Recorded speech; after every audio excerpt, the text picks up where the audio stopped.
magandang hapon, magandang gabi, mga kapatid, kaibigan sa YouTube.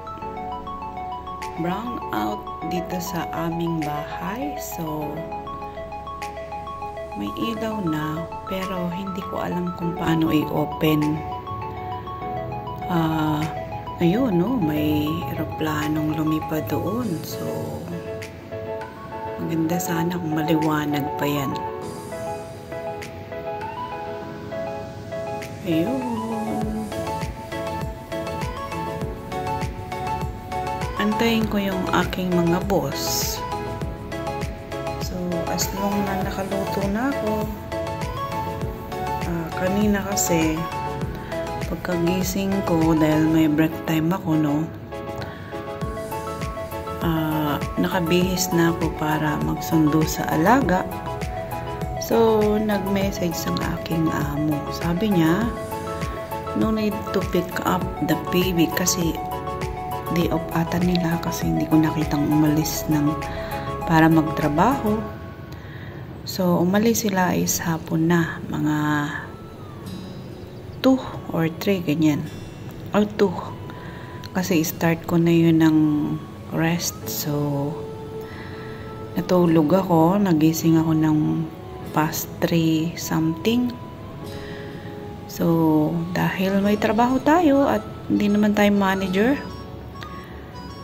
namalantya ako. So, 1 hour ata yun. Before 5, mga 4:30, syempre may alarm ako, no? Nag-alarm ako para sa pagsundo ng aking alaga. So, nakabihis na ako. 4:36 nag-message ang aking madam. Sabi niya, no need to pick up. So, nagbihis na ako. Tapos, mga 40 something is 48, 40 ganyan is biglang may lumagabong. So, nagulat ako. Sa labas ata yun.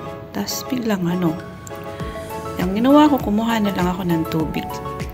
Nagtaka ako bakit ang ref ay walang ilaw. So, tapos yung aking sinacharge na phone ay wala ding ilaw yung kasi ang switch dito ay may ilaw. So, open ko yung ilaw, brown out nga. Tapos hindi ko napansin may call si madam. Naka-off yung aking cellphone na may data. So, pag open ko, may call siya. Nag-call back ako. Sabi niya, mag-cook ka na. Luto ka na. Dahil ipapasyal nila yung alaga ko. Siguro, magdi-dinner na din sila sa labas.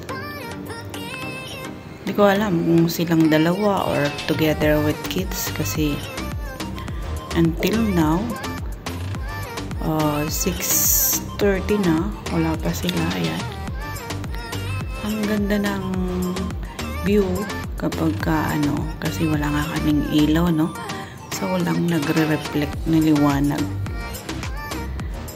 Ayan po ang tulay. Yung pinakaunang tulay. Ito. Ayan, yung tulay na yan, ang pinakaunang tulay. Tapos yung maliwanag na yan, guys, yung shuhay. At yung tulay na yan, yung mahaba, no? Yung nakikita nyo yan. Yung napakalayo. Yun po is tulay going to Hong Kong. Yun yung maliit na yan. Hong Kong po yun. Hong Kong yun. Yun, maliit na ilaw na yun sa dulo. Tapos ito naman yung ginagawang bagong tulay from Macau ay Taipei Terminal. Yan po. Yan yung Taipei Terminal. Oops, may aeroplano agad.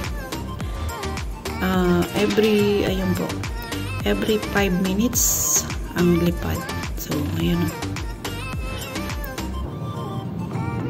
kitang-kita ko po rito ang lipad ng eroplano. Yan.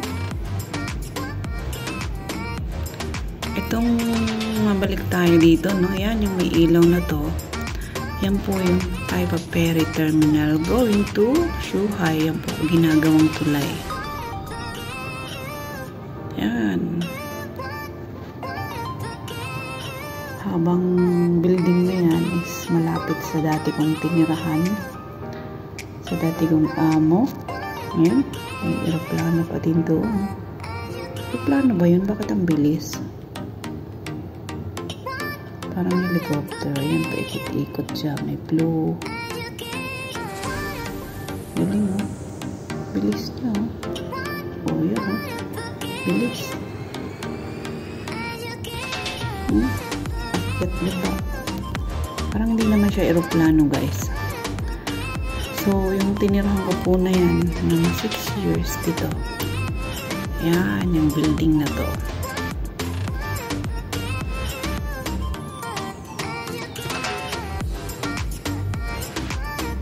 Wala pa ang amo. So, hindi ko alam kung may mata sila kasi brown out eh. Diba? Kasi wala namang ilaw yung ano nila, yung mata. Katabi ko lang. Dito ako sa may bintana, sa yung mata. Andyan lang po. Ayan o. Ayan. Andyan lang. Eh, hindi makita. Madilim. Andyan lang. Ayan o. Ayan. Balik tayo dito sa labas. No. So, yan pong highway na yan. Totoo. May bus. Yan. May nakasun pala ako. Yan. Yan pong bus na yan. Yan o. Diyan yung video.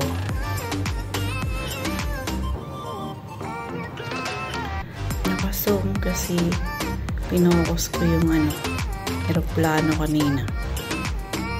PTO. Malapit. Tapos, ang school nung alaga ko is dyan lang po sa likod. Kita niyo yung tulay na yan. Busog ng konti.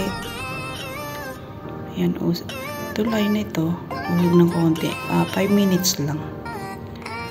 Ayan yung Altira Casino and Hotel Restaurant. Yan ang malapit sa amin na hotel, casino and restaurant. So, ito po ang mga building dito, mga tanawin. Yan. Itong sa harap namin is 22 floor.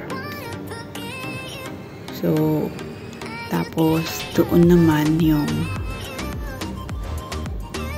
Kingsville. Ayan o. Tapos yan yung building ng Dulago. Isang kasamahan ko dati na si Maribeliano Vlog. Diyan nakatira. Tapos si Mera sa Macau, yung tinuruan ko dati. Dito naman. Yan. Building na yan. Kaso medyo madilim. Sa likod po ng matangkad na yan. Tapos, tinuruan ko sinuportahan hanggang sa na-monetize like Angie Travel Vlog, ganun din. Marami na po akong nung okay na sila, ayun na, wala talagang magandang dulot. Kahit anong ginawa mo, meron pa rin silang nasasabi, guys. Ayun, no, may airplane na naman. Ayan, airplane. Ayan.